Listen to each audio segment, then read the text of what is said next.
Oh, yeah, there he is. I'm sorry. I just, yeah, Mark, and I thought he was going to call in. Okay. All right, well, it's time, once again. So let's call the meeting to order. Are we on the air? Is this a hot mic? Get a little closer. To the mic. To the mic. Okay. Yeah, not to me. Because I'm a married man, I don't, All right. I'll call on Sheriff McAndrew to open the meeting with the Pledge of Allegiance. I pledge allegiance to the flag of the United States of America and to the republic for which it stands, one nation, under God, indivisible, with liberty and justice for all. Thank you, Sheriff. Yes, sir, Judge. Okay, I trust everybody's had an opportunity to read the minutes from the June 18 meeting, which were circulated in advance to us last week. So I'll entertain a motion to waive the reading and approve them as prepared. Motion. Second. On the question? All in favor? Aye. Any opposed? Okay. The ayes have it. The minutes are, I'm distracted here, the minutes are approved. Our district attorney is trying to dial in, but so I'm going to call him and put him on speaker. Hello. Hello. Hi, how are you, Judge? Good, Mark. We're on the air. We're moving right along. We just had the Pledge of Allegiance and approves the minutes. So I have you on speaker. Wonderful, thank you for accommodating. Okay, all right. So next item on the agenda, anybody from the public wish to address the board on agenda items? I see no takers, so we'll move to the next item on the agenda, which is a motion to approve all the current payables for the Community Corrections Center and the prison. I trust everybody's had an opportunity to review those. They were circulated as well in advance of the meeting. So I'll entertain a motion to approve those. So moved. Second. I have a second on the question. All in favor? Aye. Any opposed? The ayes have it. Current payables are approved. Next, we'll go to Controller DiBileo for your report. Yes, Judge. Thank you. Controller's report for the prison, inmate, and canteen accounts for June of 2024. The Controller's Office reviewed the prison, inmate, and canteen account reconciliations, which were prepared by the Prison Business Office for the month of May 2024 and found no discrepancies between the reconciliations and the bank statement. The balance in the inmate account was $433,380.65 as of June 30th, 2024. The balance in the canteen checking account was $425,496.49 as of June 30th. In addition, as of June 30th, the canteen account also included a balance in the Pennsylvania Local Government Investment Trust, known as Pliget, for investment accounts worth $900,569.70, earning approximately $3,800 per month, which will mature in July of 2024. During the month of June, $98,904.85 was paid from the canteen account for the benefit, welfare, and education of our county inmates, and an itemized detail of those expenses are attached to my report. And I'd also like to mention, if I may, that at our last June meeting, we voted to renew our July 11th 6-month investment with Pliget prior to knowing what the rate would have been come July 11th. Happy to report that $817,108.06 was renewed for 6 months at a rate of 5.32%. It had been at 5.36. annually and will renew next on January the 9th, 2025. The same situation now applies with our other 6-month Pliget investment of about $102,000, which is scheduled to renew July 24th prior to our next meeting. Therefore, today we should take a vote to renew that 6-month investment at the rate that will be in effect come July the 24th.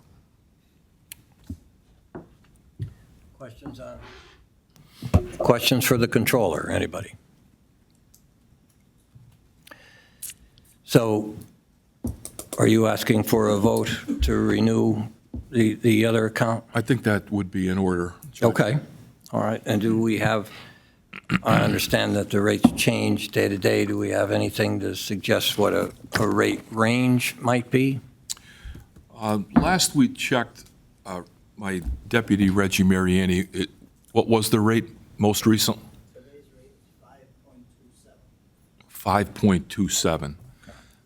A little bit lower than what it's currently earning, 5.32. Come July 24th, it could be a little bit different than 5.27, Okay, but we won't know until then. right, okay, and that's a week today. So is there a motion to renew at the prevailing rate as of the 24th of July? Okay, do I have a second? A second. Okay, on the question? All in favor? Aye. Any opposed? I didn't hear your vote, Mr. Powell. I said aye. Okay, all right, thank you. Okay. So will that be enough time to get whatever paperwork needs to get done? Yes. Okay, all right. So the ayes have it, so that will be renewed as of next Wednesday. Okay. Yes. Anything And that further? concludes my report. Okay. So we have any other questions for the controller? If not, I'll entertain a motion to approve his report. Motion. Second. On the question? All in favor? Aye. The ayes have it, and the controller's report for July of 2024 is approved. Thank you. And if I may mention one other thing, Judge, I'd like to inform the board that my office recently helped the prison business office detect the fact that $225,000 from the Department of Justice for U.S. Marshal federal inmates was sent to another prison facility back in November of 2023. Specifically, my deputy, Reggie Mariani, was a real crackerjack. And for younger people, that means good.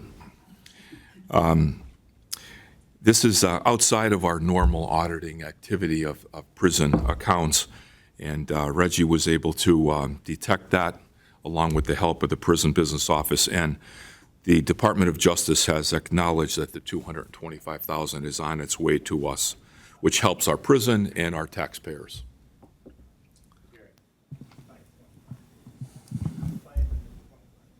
$525,000, not $225,000. That's even better. That's more.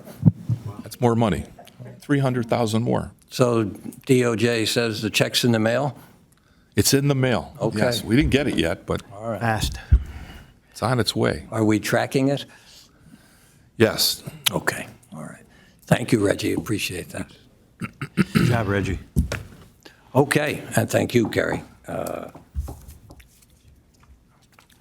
Next, we'll hear the Community Corrections Center report. Mr. McConaughey. Good afternoon, everyone.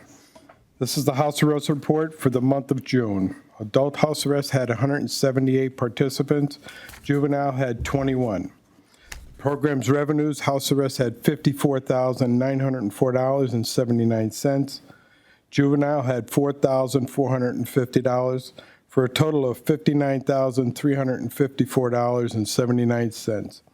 Year-to-date totals for both departments is $356,123.75. Programs expenses is $74,092.98. Programs completions was 33, violations were 8. We now have 4 outstanding warrants for house arrest. Budget overall, overtime's at 22%, expenses at 50%, and revenues at 53%. And that's my report. Thank you, Mr. McConaughey. Any questions for Norm? If not, I'll entertain a motion to approve his report. Motion. Bless you. Bless you. Do I have a second? Second. On the question? All in favor? Aye. Any opposed? The ayes have it. Thank you, Mr. McConaughey. Good day. Appreciate it. Next, we'll hear from Warden Betti. Good afternoon, Board. The average daily population for June was 807 inmates, 641 were county inmates. We averaged 701 adult males, 10 juvenile males, and 96 adult females for the month. And the average daily population of U.S. Marshal detainees was 166. Our overtime and out-of-county boarding reports are attached. Our staffing update, currently our correctional officer numbers break down to 170 full-timers on shift, 4 out on workers' comp, 1 on continuous FMLA, 89 with intermittent FMLA, 1 on administrative leave, and 6 full-time vacancies, for a total of 182 full-time officers. The budget as of June 30th, revenue was at 34% and expenses were at 50%. Extraordinary occurrence reports. There were 4 extraordinary occurrences in the month of June. On June 5th, a newly committed male inmate was uncooperative with the booking process. His behavior began to escalate and he started to threaten staff. A decision was made to place him into the emergency restraint chair for the safety of all involved. On June 26th, an inmate who was on a suicide prevention watch covered his camera cell and refused to uncover it. A decision was made to relocate him to another cell so that his cell's camera could be uncovered. The pepper ball launcher was used to introduce powder-filled projectile, and upon impact, that projectile burst, releasing a pepper cloud. The individual then complied with the staff's efforts to remove him from the cell, allowing staff the chance to uncover the camera and to sanitize the cell. However, this individual began expressing suicide ideations, and he refused to change into suicide prevention clothing that the prison issues to those on suicide watches, and a decision was made to place him into the emergency restraint chair and place him on a constant watch. Several hours later, the same inmate, who was no longer in the emergency restraint chair, began acting out by covering his cell's camera, and we had to again go into his cell to uncover his camera. Once again, staff used the pepper ball launcher to get this individual to comply with orders, and once again, he then complied. PREA, there were no PREA investigations completed in the month of June, and that concludes my report. Warden, the money referred to by Controller DiBileo that was sent someplace else by the Justice Department, when that comes in, how much of an impact would that be on your expenses versus revenues? It might be 0, and the reason I say that is it should get credited to 2023. Okay. So anything we were under budget last year will be that much more under budget, or if we are over budget, maybe it brings us down to, I think we were a bit under budget last year, so we'll be $500,000 more under budget last year. Okay. If it's closed out, the books, then I guess the money will be credited to this year's and will be beneficial for this year. Okay. Were we able to determine what fiscal year that money was for? Yeah, it was for the housing of U.S. Marshals for the month of November 2023. Okay. Yeah, they're usually a couple months behind. We don't normally submit the bill, say, for November until the end of December. We submit it for November, and usually we'll get the payment in January or February. Okay. So that's why we're just finding out now. I noticed our numbers seemed a little bit off. I called Reggie, and Reggie was able to find where there was an issue there. So thank you, Reggie. Any other questions for the warden? Warden, how about these full-time vacancies? Anything going to happen with that? I see there's 4 full-time vacancies. It's up to 6 now. Yeah, right now, we just recently, our HR department advertised on Indeed. This is a plug for Indeed, I guess. But we had a lot of response to it. So I think overall, we're going through the applications now, but I think we got over 100 applications.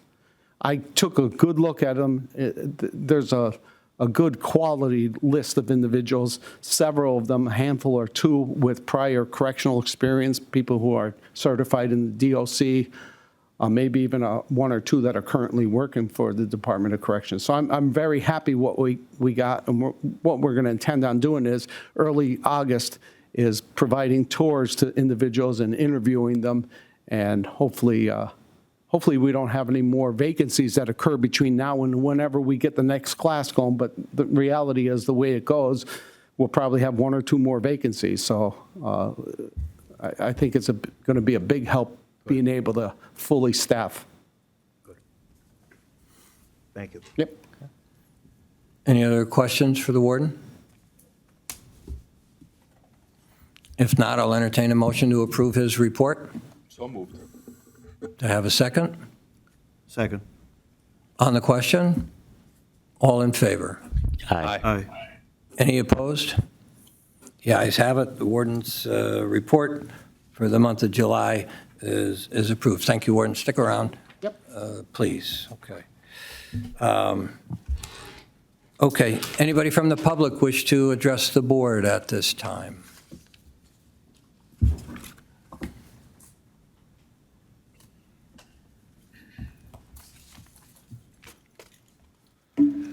Good afternoon. Frankie Malario, resident Southside.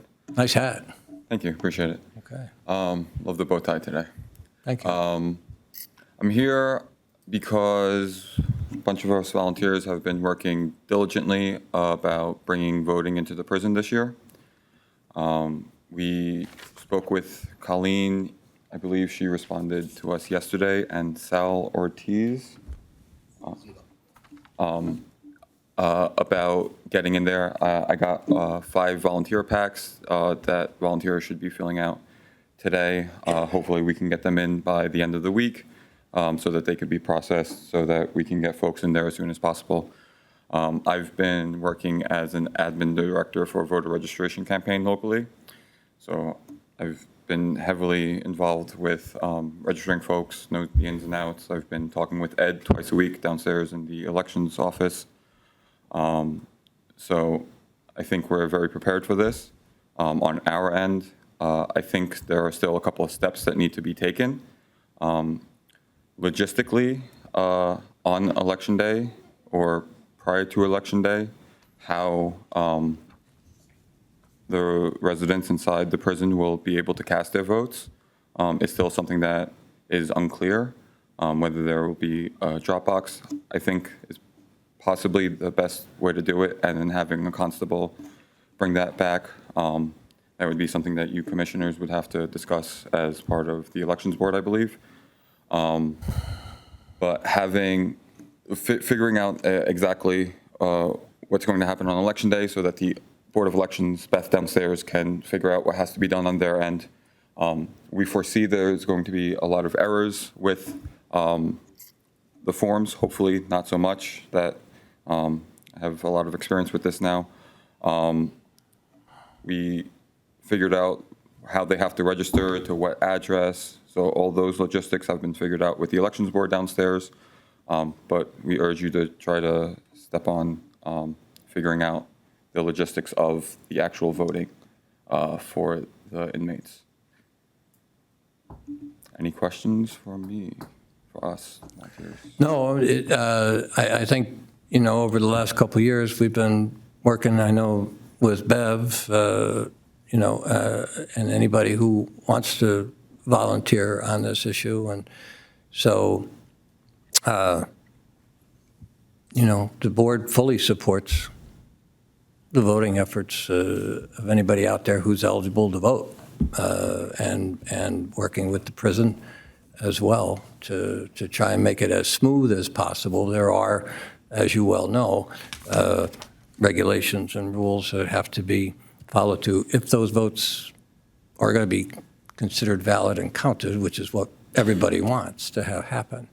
So I'm glad you're bringing it up in July, and I'm happy to see that you're, getting a good start on it. One concern that we did hear from folks inside is distribution of newspapers haven't been daily. That sometimes they don't see a newspaper for sometimes a few days.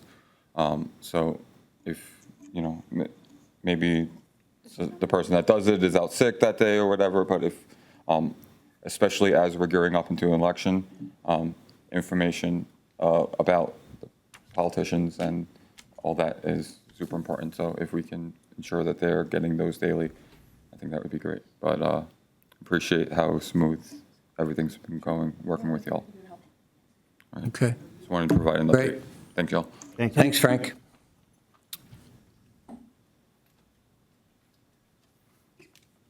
Eileen? Eileen Aeny, Dunmore. To follow up, I did speak with Colleen and Sal, and we will have volunteers going in for the voter registration. And now they've simplified it with the Bureau of Elections that the application for the voter registration is with your mail-in ballot request. So that's a win-win. And we're going to be a little more organized. My question is, we have a lot of out-of-state people that are living in the prison, and last year we would call the state of New York and try to get an application and all that. I'm wondering, do they have the access on the tablet to request a voter registration in their own state? Can they do that on the tablet, or they don't have that access? Because I don't want to take that upon us if we can just focus on Pennsylvania. My initial response would be no, because they don't have regular Outside. general browser access. It's very secure. That's what I was thinking, yeah. So, Do you have any ideas of how we can, because I think there's a significant amount of them, out of state. and we have to provide them a pathway. Right. Anybody have any ideas? Maybe logistically, we can probably figure out who would like to vote, where they are from, what rules are for those individual states, because those states might not allow anyone incarcerated at all to vote. Oh, yeah, I get that. That's state to state. So, But last year, I called New York, and they sent me, blank ballots. Yeah. I called another time for Nassau County, and it was like, you're breaking the law, you can't ask this is private information. I said, I want a blank ballot. So it could be cumbersome for us. I don't want it to waste the valuable time that we have, because in the past, we've really spent a lot of time, and then at the end, it comes out these people weren't eligible, there was a glitch, or they didn't cross the T or dot the I. We're really trying to get in there early to prevent that, to be successful. And no offense to those people, I don't want to waste our time on that. If there's an easier way to get them on their own to initiate and to vote. Because really, if we are housing them, we, I think, have to provide a pathway for them to obtain their voter registration. Y'all agree with that? We're volunteers, but I think if these people express an interest to vote, we have to get them a way that they can. If they express an interest in voting in their home districts, I think the first step for you would be to see who's interested and who's. It's a big problem, you're right. To save yourself a lot of extra time to do that. But if it's a matter of downloading some blank forms from different jurisdictions, I don't think that's insurmountable. But, the pathway that we provide has to be within our security protocols. Okay. So So I'm thinking of, we'll focus on Pennsylvania, and if we get a list of names, say people that are out of state and are interested in voting, my thought would be to go to the Bureau of Elections here and see if they could obtain from, does that make sense? They can't do that? in Pennsylvania, it's a county-by-county system. Each county runs their own elections. Different state. But the state of Pennsylvania has the same form for all of Pennsylvania. Yes, but we can just get a form, like the Right. judge was saying, from the other county, from the other state, and bring it in. Okay. And sometimes you can't, and I did have a problem doing that last year. And as I said, I don't want to be bogged down by that, but okay, we'll work on it. I'm sorry? if somebody's out of state, That's what I'm maybe- thinking, yeah. They can pick up a form for them. But then it's the mail issue then. We can figure it out. How do they get it to them? Yeah. Sign up sheet now. Right, if you're out of state, okay. Okay, all right, thank you. I get it.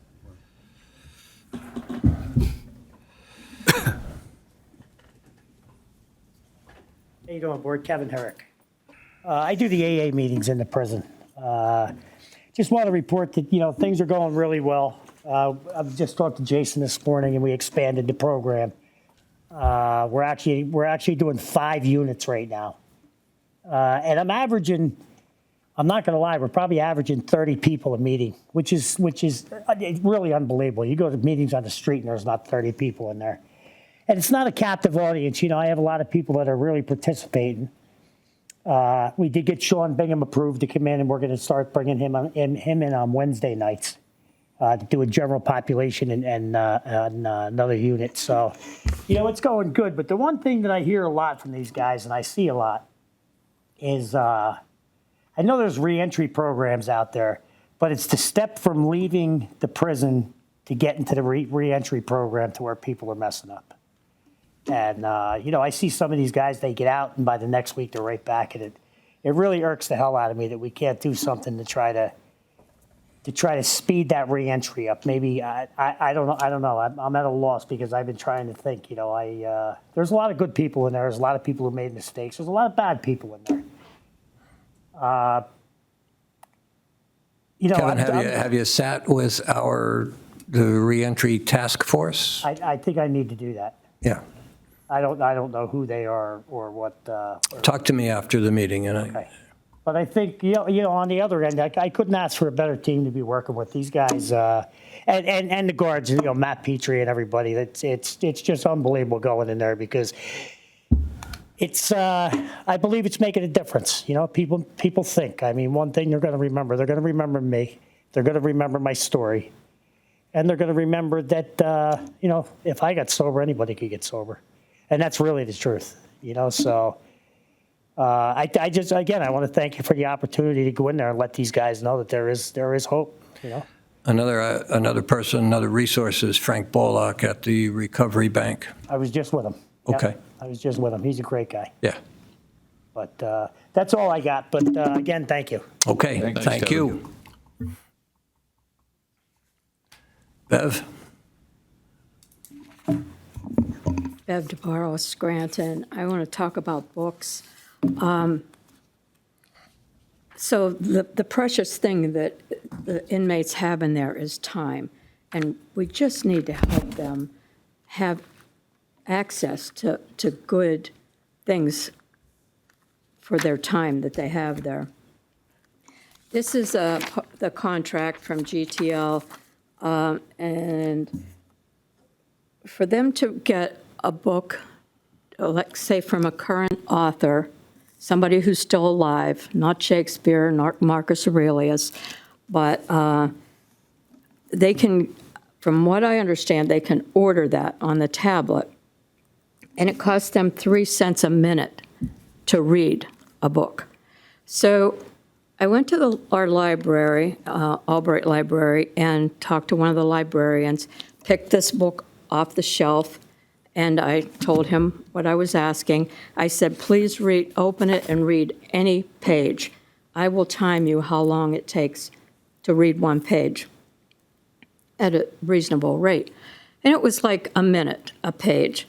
So this book had 449 pages. So compute that out to 3 cents a minute.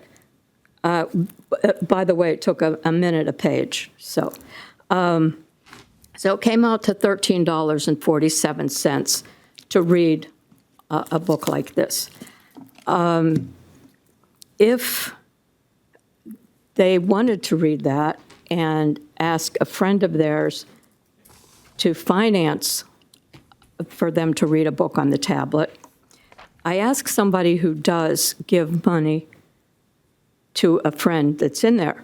And I said, what is the charge, say, if you put $20 in their account And she sent me actually a copy of one of her receipts with the transfer fee.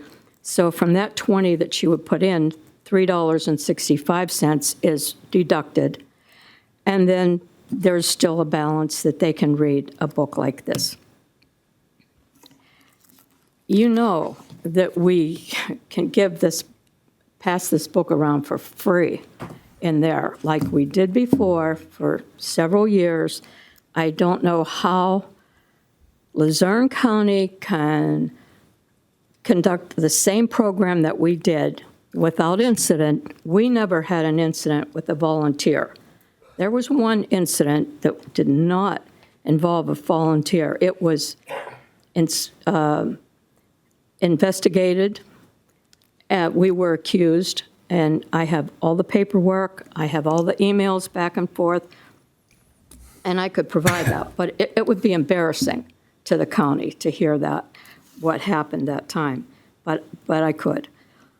So I'm just asking, reconsider. The only difference between passing out this and charging for this is so that somebody along the way can make money. Is this how we want to make money off of our inmates who might be in there for child support? For so many reasons, they're in there, and it does not make sense to me. Also, while I'm here, about the benches, so many issues. Thanks. Thank you, Bev.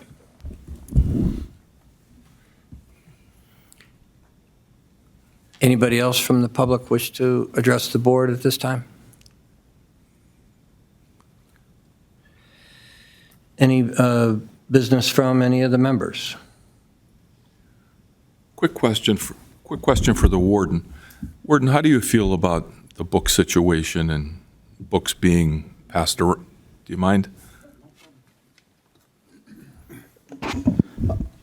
I am also, actually, although some people may not believe this, I'm an advocate for having reading materials. It keeps the, what do they say about idle hands in the devil's workshop and all that? I'd rather have somebody doing something like that.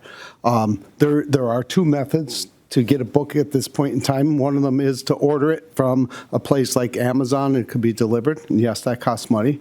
And the other way is what Bev was describing through the tablet, and that costs money. We have and had issues with contraband. Without getting into too much detail, there is a way to soak paperwork with substances that people can get high off of. And that's why we stopped it. We didn't stop it because of Bev or the volunteer group that was doing that, but the risk is too high out there. So we stopped doing that at this point in time. I'm open to considering new things, like maybe reaching out to local libraries. They always have extra book sales, and this way here you couldn't intentionally know what's been tainted and what hasn't if you're an inmate. So that's always something. I talked briefly with Tracy Hart about that in the past. She sits on the, I think it's the Abington Library Board, or she's involved with them. I have a question, Warden, up here. Maybe you should look into how other counties do it, because, I mean, I know just from doing my own research that there are many other counties in the country that have libraries in the prison. So there must be a way to do it and still, follow the security. A lot of them are doing what we're doing. A lot of them are doing, I believe Bev mentioned Luzerne County, where they do have actual books there that are being donated, or I remember years ago we had Bookmobile used to stop by, and they used to do an exchange program, but that just got to be too much work on those volunteers' part. So again, I will definitely follow up on that, see what everybody else is doing, but I'm always open to any idea. I'd rather have a person reading a book than thinking of things that he could be doing to make my life more difficult. Tim, what's the feasibility of, I'm going to use the term build, but assemble our own library where we would acquire the books? Well, about a year and a half ago, maybe as far as 2 years ago, I was coming to the board looking for the approval to use funds from the canteen account that we have $900,000 in one account, $100,000 in the other account, to purchase ebooks so that they would be free. We didn't go that route, but to build a place or to designate an area, right now, in all honesty, Your Honor, the classroom availability isn't there. We're still having difficulty with getting our classrooms to be classrooms because they're being utilized for video court purposes. So that really hampers us with our ability to provide more programming than we're doing, and something like a library space, for lack of a better term, the only place that I can think of would be utilizing one of the classrooms that have dual functions right now. Can we acquire books, or do we have a place to store them and then let volunteers come and distribute them? But we would be the ones to acquire the books. And that thereby we can control to some degree, or to the best degree we can. Potentially, that's very feasible. Okay. Joan's got a guy. Every quarter, the Friends of the Scranton Public Library have a book sale. We do this at the marketplace at Steamtown. And it usually runs, now it's running like Monday through Saturday or something like that. On the last day, we invite teachers and people from nonprofits to come by, and anything that's not been sold, they can just take whatever they want. And Bev, you know this. Where are you, Bev? Okay. But I think it'd be useful if you got in touch with the Friends of the Scranton Public Library, and since this is a nonprofit type of use, you should be able to get any books you want. Okay, they would be free. Didn't I read they were discontinuing that sale? No. That is a vicious rumor. Okay. I read it in the paper, so. No, it's a vicious rumor. Enough said. We have guaranteed, the book sale through 2025, every 3 months, okay? But one of the reasons why we allow people, teachers and nonprofits to come in on the last day and take books is so we don't have to box them up and tote them away. So, it's a win-win for everybody. Right. So, I strongly suggest Bev or whomever you want to be a representative, contact the Friends of the Scranton Public Library, which you can do through Scott Thomas, the library CEO. He'll marry you up with them, and I'm sure they would be happy to let you take books for free. I think we have to do it for security. Well, then you can do it, okay? But the books are available for free, so you don't have to use prison funds to buy them. Okay. Thank you. Yes, those books are free, and we always use that source. But first of all, it doesn't cover every, history, all parenting, a lot of the books. There's numbers of books, but they're not always in the right category. No, they're not, But it's a start. But the thing. The need to spend funds to buy them, and then what you can't get, then maybe you could buy. But if we buy them with these funds, they come directly from the publisher, which we did with hundreds of dollars of donations. Not everybody comes and donates 10 paperback books. People have donated hundreds of dollars, which I spent, and it was sent directly to the jail. They were still, approved, checked out, and all that by the guards, but they never came from an outside source. They came from a publisher. And we have enough money to do that, to have a nice library. And as you say, let us volunteers, we never complained that we were overworked. No, our complaint was that we couldn't get in there often enough. So the volunteers can come and have these books available. We go around to the blocks, very simple, sign up, You can take 2 books out. Next week, we come back again.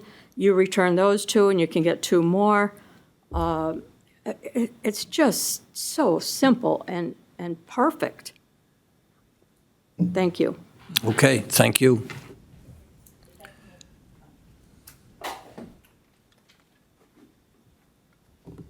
I know I used my 3 minutes, but to follow up on that, the time I've been coming to these meetings, I may be mistaken, but I think twice you approved buying some kind of machine that would screen the mail at first for drugs and books for drugs. Now, I know Scans the it. mail's taken over, Yeah. but we already used, are those machines still available to scan those books that we get as donation? And once they're in the library, then there's no problem with, and once they're in the prison, I mean, no problem with them getting drugs on them then. It's when they come in from the outside, am I correct? That's what the risk is. We can't scan the books for tainted pages. We have to have a special machine that, And we don't, that's, those things we bought in the past they're are looking for a obsolete now. hard substance. Okay, all right, well, that's my point, sorry.